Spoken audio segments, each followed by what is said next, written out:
A self-sustaining city on Mars by 2050 sounds like science fiction, until you realize that serious engineering plans are already being built around that exact idea. This video isn't about reaching Mars. It's about something far more difficult: surviving there without Earth. Because once humans leave, help is months away, rescue is uncertain, and every mistake becomes permanent. Today, we'll break down how this city is supposed to work, what recent findings reveal about how it could actually be built, and why one overlooked weakness could decide whether this vision becomes humanity's future or its most ambitious failure.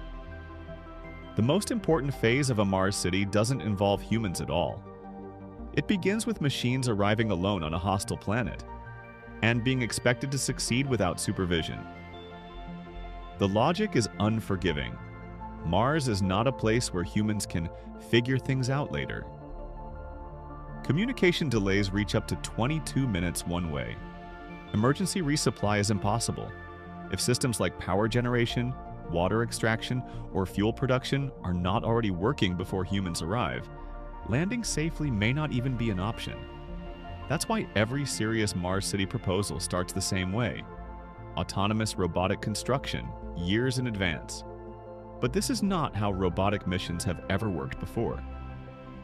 Today's Mars rovers move slowly, rely on constant instructions from Earth, and are designed to explore, not to build. Even so, their limits are revealing. NASA's Opportunity rover was designed for 90 days and survived nearly 15 years. Impressive, no? But it also covered less ground per day than a human walking. A Mars city demands machines that work continuously, make decisions independently, and operate at industrial scale. Recent engineering discussions suggest these robots would deploy massive solar arrays, assemble energy storage systems, drill into subsurface ice, and begin producing oxygen and methane fuel before a single human leaves Earth. This fuel isn't optional. It's required for landing, surface operations, and any chance of return. The risk is not theoretical. Dust accumulation already reduces solar output on Mars missions. Mechanical wear can't be repaired. A failed robot doesn't send an alert. It simply stops. And the most dangerous part is timing. A critical failure might not be discovered until humans are already committed to the journey, with no way to change course. That makes robotic reliability the most fragile link in the entire plan. Autonomy at this scale has never been tested beyond Earth. Small navigation errors could compound. Power shortfalls could cascade. Entire systems could quietly underperform for years. Yet despite all of this, robotic pre-colonization isn't optional. Humans cannot build first. By the time people arrive, success or failure will already be decided. They won't be pioneers. They'll be inheritors of whatever the machines manage to create. And if the robots succeed, the next challenge is even harsher: staying alive without Earth as a lifeline? Survival on Mars has nothing to do with bravery. It depends entirely on systems working together without interruption. Every breath, every drop of water, and every watt of power must be produced locally. Mars does not support humans. Humans must force Mars to support them. This strategy is known as in situ resource utilization, or ISRU. Water ice beneath the Martian surface is processed into drinking water, breathable oxygen, and hydrogen. That hydrogen is combined with carbon dioxide from the Martian atmosphere to produce methane fuel, the same fuel needed for rockets to launch from Mars. The chemistry works. NASA proved that with MOXIE, an experiment aboard the Perseverance rover that successfully produced oxygen from Martian air. But there's a catch. MOXIE produces about 6 grams of oxygen per hour.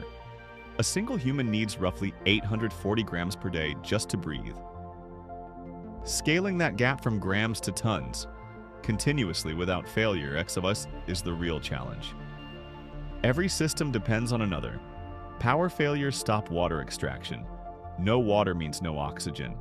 No oxygen halts fuel production. And without fuel, there is no escape, no expansion, and no margin for error. Habitats add another layer of difficulty. Mars receives far more radiation than Earth, and surface temperatures can swing over 100 degrees Celsius. Early shelters may rely on landed spacecraft, but long-term survival demands permanent structures. That's why many designs favor habitats buried under soil or ice. Not for comfort, but because Mars punishes exposure.